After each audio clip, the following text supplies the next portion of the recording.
Je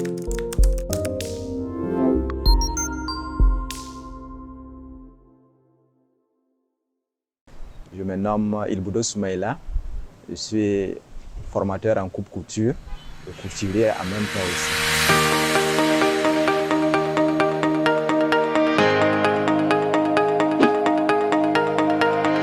La formation en coupe couture, il faut avoir un certain niveau. Parce qu'au niveau des tracés, d'abord c'est carrément du maths. Parce que c'est des calculs. Donc c'est comme de la géométrie où il faut calculer pour avoir des proportions pour pouvoir travailler avec. Et au niveau de la couture aussi, tout ça, il y a des calculs à faire. Donc si on dit que c'est pour les délaissés, je pense que non, ce n'est pas la réalité des choses. Et quand il y a un niveau, pour faire la coupe couture, c'est plus facile. Et aussi au niveau des textiles, il faut savoir les différentes sortes de textiles et comment travailler avec ce textile-là. Même au niveau du repassage, il faut savoir régler la température pour chaque tissu. Quand on fait la coupe couture, les débouchés, tu peux faire ton entreprise, un atelier de couture que tu peux gérer.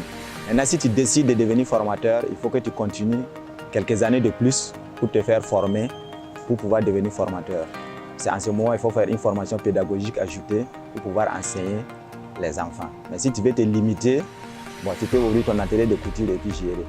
Et après ça aussi, tu peux continuer avec la formation industrielle ou tu peux même aller faire une usine de production.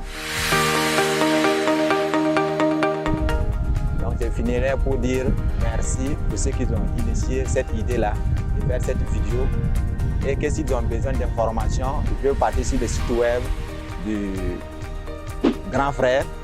Ils trouveront tous les éléments nécessaires et les portes de sortie pour s'orienter.